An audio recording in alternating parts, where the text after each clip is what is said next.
বাংলাদেশ এই ম্যাচে নিউজিল্যান্ডকে হারিয়ে দিয়েছে 6 উইকেটে এবং সেইটাও 2 ওভার হাতে রেখে 183 রান তাড়া করে। চট্টগ্রামে এত বেশি রান তাড়া করে বাংলাদেশ কখনোই কোনো ম্যাচ জেতেনি। তো সেই হিসাবে আমরা শেষ পর্যন্ত রিলেটিভলি একটা সহজ জয়ই তো পেয়েছি। সেই কারণে সেইটা একটা আনন্দদায়ক বিষয় হয়ে এসেছে। কিভাবে বাংলাদেশ এই ম্যাচটা জিতলো এবং কেন আমি বলছি যে 2 রূপের বাংলাদেশকেই আসলে দেখা গেল শেষ পর্যন্ত, কোন টার্নিং পয়েন্টে আমাদের এমন সহজ জয়, সেটা আমার সঙ্গে আপনি মিলিয়ে নিতে পারেন। মিলবে কি? মিলতেও পারে, নাও মিলতে পারে। দেখুন, 183 রানের টার্গেটটা সবসময় বাংলাদেশের বাস্তবতায় আমাদের জন্য একটু কঠিন এবং সেইটা আরো অনেক বেশি কঠিন করে তোলে আমাদের টপ অর্ডারের 3 ব্যাটসম্যান। আপনি দেখেন যে আমাদের সাইফ হাসান ওপেনার, তিনি 16 বল খেলে 17 রান করেছেন। আমাদের আরেক ওপেনার তানজিদ হাসান তামিম বিস্ময়কর ভাবে 25 বল খেলে মাত্র 20 রান করেছেন। এবং আমাদের ক্যাপ্টেন লিটন দাস, তিনিও 15 বল খেলে 21 রান করেছেন, একবার আম্পায়ার্স কলে বেঁচে যাওয়া সত্ত্বেও। যখন আমরা 183 রানের টার্গেটে ব্যাটিং করতে নামছি, তখন টপ অর্ডারের 3 জনের এরকম ব্যাটিং বাংলাদেশকে বেশ খানিকটা চাপেই কি ফেলে দিয়েছিল না? ধরেন আমাদের 10 ওভার শেষে স্কোর ছিল 2 উইকেটে 77, এবং সেইটা 3 উইকেটে 77 হয়ে যায় যখন 11th ওভারের ফার্স্ট বলটাতে তানজিদ হাসান তামিম তিনিও আউট হয়ে গেলেন ঈশ্বরদীপ বলে। ফলে আমাদের ওই জায়গাটাতে বাকি 9.5 ওভারে আরো 106 রান করতে হতো। যেই দলটা প্রথম 10.1 ওভারে, ধরেন প্রথম 10 ওভারে আমরা 77 করেছি, পরের 10 ওভারে আমাদের আরো 106 রান করতে হবে। আমাদের ব্যাটিং এর যে অবস্থা, তাতে করে খুব বেশি ভরসা পাওয়া যাচ্ছিল না এবং ওইখানটাতে মনে হচ্ছিল একটা বেদনাদায়ক পরাজয় আমাদের জন্য ওয়েট করছে। কেননা আমরা চেয়ে চেয়ে ম্যাচটা হেরে যাচ্ছিলাম, আমরা আসলে ট্রাই সেভাবে আর করছিলাম না। আমাদের টপ অর্ডারের 3 জনের যখন এমন ব্যাটিং হয়, তখন ম্যাচটা আর আমরা জিতবো কিভাবে? এবং তারপরেই সেই আনন্দদায়ী বিষয় হয়ে এলো তাওহিদ হৃদয়, পারভেজ হোসেন ইমন এবং শামীম হোসেন পাটোয়ারির ব্যাটিং। প্রথম 3 জন ওয়ানডে সুলভ ব্যাটিং করেছেন এবং পরের 3 জন প্রপার টি20 ব্যাটিং করে বাংলাদেশকে ম্যাচটা জিতে দিয়েছেন, সেইটাও 2 ওভার বাকি থাকতে। ওই যে বললাম, 11th ওভারের শুরুতে আমাদের 3rd উইকেট যখন পড়ে গেল, তারপরে পারভেজ হোসেন ইমনের সঙ্গে তাওহিদ হৃদয়ের একটা পার্টনারশিপ হলো 28 বলে 57 রানে। যেই ওভারটাতে আমাদের 3rd উইকেট পড়লো, সেই ওভারটাতে আমরা 18 রান তুলে নিলাম। পারভেজ হোসেন ইমন তিনি 4 ছক্কা মারলেন, হৃদয়েও একটা ছক্কা মারলেন।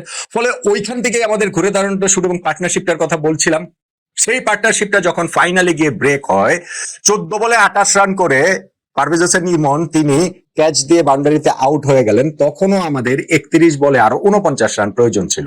বাংলাদেশের বাস্তবতা মাথায় রাখলে সেটাও কিন্তু একটা 50-50 অবস্থা। ধরেন লাস্ট 5 ওভারে 50 রান আমরা যে খুব রেগুলার করি বা করতে পারি, সেটা তো আর না। উইকেট যতই ভালো হোক, প্রতিপক্ষ যতই দুর্বল হোক না কেন, কিন্তু ওইখান থেকে আমরা ম্যাচটা জিতে গেলাম 2 ওভার বাকি থাকতেই। ইনফ্যাক্ট ওই সময়টা যদি আপনি দেখেন, 16 নম্বর ওভারটা থেকে আমরা 18 রান তুলে নিলাম এবং ওইখানটাতে শামীম পাটোয়ারির ওই শটটার কথা ভাই বলতেই হবে। শট অফ দ্য ডে, তিনি ওই যে বাউন্সারটা ওইখানটাতে পেয়েছিলেন নাথানের বলে, সেই বাউন্সারটাতে যে নো লুক শটে তিনি উইকেট কিপারের মোটামুটি মাথার উপর দিয়ে ছক্কা মারলেন। এইরকম শট বাংলাদেশের আসলে শামীম পাটোয়ারির পক্ষেই সম্ভব, এরকম ইম্প্রোভাইজিং শট এবং এই এই জাতীয় শটটাতে তার দক্ষতা রয়েছে। বাট স্টিল, তারপর আজকের শট মনে হয় তার সবকিছুকে ছাড়িয়ে গেছে। হ্যাঁ, ওই যে স্কোয়ার লেগ থেকে ফাইন লেগ, ওই জোনটা হচ্ছে তার স্ট্রং জোন, তিনি অফের বলকে টেনে নিয়ে মারতে পারেন, শুয়ে পড়ে মারেন, এগুলো সবই ঠিক আছে। কিন্তু আজকে মোটামুটি বোলারকে একেবারে সরাসরি যেভাবে নো লুক শট স্ট্রেইটে থেকে তিনি আসলে মেরেছেন, ওইটার মধ্যে একটা অরা ছিল, ওইটার মধ্যে আসলে একটা ব্যাপার ছিল। এবং সেই ওভারটাতেই যখন তাওহিদ আবার লাস্ট বলটাতে ছক্কা মারলেন, ওভারটাতে 18 রান চলে আসলো। যেটা ছিল 5 ওভারে 48 করতে হবে, সেটা হয়ে গেল 4 ওভারে 30 করতে হবে এবং ওই ওভারটা থেকে আবার আরো 25 রান হয়ে গেল। এবং সেইখানটাতে ওভারে লাস্ট বলটাতে ফিশারের ওই বলটা যে ওয়াইড হলো, তারপরে একটা নো বল হলো, নো বলটাতে 4 হলো এবং তারপর যে ফ্রি হিট, সেইখানটাতেও আরো একটা ছক্কাতে বাংলাদেশের ম্যাচটা মোটামুটি মুঠ হয়ে পুড়ে যায়। তাওহিদ হৃদয় পরের ওভারটাতে ওই যে 6 বল খেলতে হয়েছে কেন 5 রান নেওয়ার জন্য, এখন আমরা সেটা বলতে পারি যে না, আগের 2 ওভারে 18 রান এবং 25 রান হয়েছে, সেই বাকি 5 রান করতে আরো 6 বল কেন লেগেছে? সেই 6 বল লাগলেও 12 বল হাতে রেখে আমরা ম্যাচটা জিতে গেছি। 21 বলে 49 রানের একটা পার্টনারশিপ তাওহিদ হৃদয় এবং শামীম পাটোয়ারির ব্যাটিং এ হয়েছে। তাওহিদ হৃদয় কত 37 বলে মনে তিনি 51 রানে নট আউট ছিলেন এবং শামীম পাটোয়ারিও 13 বলে 31 রানে নট আউট ছিলেন। ফ্যান্টাস্টিক ব্যাটিং এই দুইজন করেছেন। 21 বলে তাদের অবিচ্ছিন্ন 49 রানে সেই পার্টনারশিপেই বাংলাদেশ ম্যাচটা জিতে গিয়েছে 6 উইকেটে। ফলে এই ম্যাচটা বাংলাদেশ 183 টার্গেটে একসময় মনে হচ্ছিল যে দেখতে দেখতে ম্যাচটা হেরে যাচ্ছে চেষ্টা না করে। তারপরে বাংলাদেশ ম্যাচটা আসলে একটা অনায়াসেই জিতে গেল আমাদের পরের 3 ব্যাটসম্যানের এইরকম ব্যাটিং বীরত্বে। তার আগের কথাটাও যদি আমি বলি, সেই নিউজিল্যান্ড যে 182 রান করলো, সেই রানটা সহজেই 200+ ইনফ্যাক্ট হতে পারতো। তাদের স্টার্টটা খুবই ভালো হয়েছিল, পাওয়ার প্লেতে তারা 1 উইকেট হারিয়েছে এবং সেটাও রান আউট। তাওহিদ হৃদয় হচ্ছে ডিরেক্ট হতে কাভার থেকে স্ট্রাইকার এন্ডের বেলস ফেলে দিয়ে রান আউট করে দিয়েছেন। ওই একটা উইকেটই আমরা পেয়েছিলাম, কিন্তু তারা পাওয়ার প্লেতে আর কোনো উইকেট হারেনি। ইনফ্যাক্ট 9 ওভার শেষে তাদের স্কোর ছিল 1 উইকেটে 90। তারপরে ওই যে 10 থেকে 15, এই যে 6টা ওভার, এই 6 ওভারের মধ্যে নিউজিল্যান্ডকে আমরা আর মাত্র 40 রান নিতে দিয়েছি, 4 উইকেট তুলে নিয়েছি এবং তার মধ্যে 2 সেট ব্যাটসম্যান, 50 করা যে 2 ব্যাটসম্যান, সেই 2 ব্যাটসম্যানের উইকেটে ক্লেভার এবং এর উইকেটটাই আমাদের ঋষাদ তুলে নিয়েছেন। ঋষাদকে দুইজনেই রিভার্স সুইপ করতে গিয়ে একজন এলবিডব্লিউ হয়েছেন এবং আরেকজন হচ্ছে ওই যে পয়েন্টে সহজ ক্যাচ দিয়ে তিনি আউট হয়েছেন। সো ঋষাদের ওই 2টা উইকেট খুবই ভাইটাল। তারপর তানজিম সাকিবও উইকেট পেয়েছেন, ওইখান থেকে শেখ মাহিদিও আরেকটা উইকেট পেয়েছেন। ফলে ওই লাস্ট 5 ওভারে গিয়ে নিউজিল্যান্ড আবার 52 রান করলেও ওই 10 থেকে 15, এই 6 ওভারের মধ্যে তারা যে মাত্র 40 রান তুলতে পেরেছে এবং ওই সময় যে আমরা 4টা উইকেট তুলে নিয়েছি, সেটাও গুরুত্বপূর্ণ, যে কারণে নিউজিল্যান্ডের স্কোরটা আর 200 হয়নি।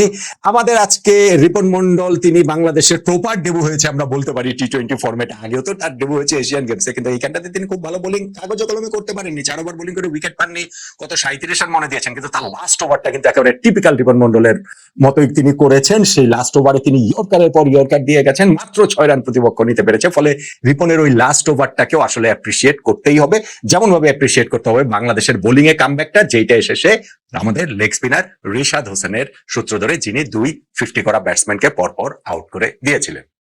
তাহলে বাংলাদেশ যে এই ম্যাচটা খেললো, যেইখানটাতে আমরা প্রতিপক্ষের 200 রান হওয়ার একটা সম্ভাবনাকে ঠেকিয়ে দিয়ে 182 রানে আটকে রেখেছিলাম, সেই রান তারা করতে নেমে প্রথম 10 ওভার শেষে মনে হচ্ছিল যে আমরা চেয়ে চেয়ে হেরে যাচ্ছি। তারপরে আমাদের ব্যাটসম্যানরা যেইভাবে নিউজিল্যান্ডের উপরে চড়া হলেন এবং শেষ পর্যন্ত গিয়ে আমরা 2 ওভার হাতে থাকতে 6 উইকেটে ম্যাচটা জিতে গেলাম। সেইখানে টার্নিং পয়েন্ট কোনটাকে বলবেন? অনেকগুলো জায়গা রয়েছে। আমাদের 3rd উইকেট পড়ে যাওয়ার পর ঈশ্বরের ওই ওভারটা থেকে আমরা 18 রান তুলে ফেলেছি, ফলে মোমেন্টামটা আমাদের দিকে চলে এসেছে। এইটা একটা টার্নিং পয়েন্টের দাবিদার নিঃসন্দেহে। একটা টার্নিং পয়েন্টের দাবিদার যখন পারভেজ ইমনের সঙ্গে পার্টনারশিপটা, মানে পুরো পার্টনারশিপই তাওহিদ হৃদয়, কিন্তু সেই পার্টনারশিপটা ব্রেক হয়ে যাওয়ার পরও যখন ওই যে 31 বলে 49 রান প্রয়োজন ছিল, সেই সময় 2টা ওভারে যে 18 রান এবং 25 রান তুলে ফেলো, ওইটা টার্নিং পয়েন্ট। ওই সময় ম্যাচ আমরা জিতেই গেছে। ওই 18 রানের ওভারটা, স্পেশালি আপনি শামীম পাটোয়ারির ওই শটটার কথা বলতে পারেন, সেটাও একটা টার্নিং পয়েন্টের দাবিদার। একটা টার্নিং পয়েন্টের দাবিদার বোলিং এ আমরা যে হচ্ছে কি ওদের রাশটা টেনে ধরেছিলাম, ওই 10 থেকে 15 নম্বর ওভারের মধ্যে মাত্র 40 রান দিয়েছে আমরা 4টা উইকেট তুলে নিয়েছিলাম বাংলাদেশ, সেইটা আপনি টার্নিং পয়েন্টের দাবিদার বলতে পারেন। আমার কাছে আসলে টার্নিং পয়েন্ট শেষ পর্যন্ত গিয়ে মনে হচ্ছে যে ঈশ্বরদীর ওভারটা থেকে 18 রান নেওয়া। সিরিয়াসলি বাংলাদেশ ওই সময় কোনটা অবস্থায় ছিল? আমাদের প্রথম 3 ব্যাটসম্যান স্ট্রাগল করছিলেন, 3rd উইকেট পড়ে গেল, 10 ওভার শেষে আমরা যে অবস্থায় চলে গিয়েছিলাম, আর মাত্র 77 রান পরে 10 ওভার 106 রান প্রয়োজন, 3rd উইকেটটা পড়ে গেল। ওই ওভারটা থেকে যে আমরা 18 রান নিয়ে ম্যাচে কামব্যাক করলাম, মোমেন্টামটা আবার আমাদের দিকে নিয়ে আসলাম, সেটাকে এটাই আমার কাছে, ধরেন শামীম পাটোয়ারির নো লুক শট বলেন, ওই ওভারের 18 রান বলেন, কিংবা ধরেন আমাদের বোলিং এর কামব্যাকের কথা বলেন, এই সবকিছু ছাড়িয়ে টার্নিং পয়েন্ট বলে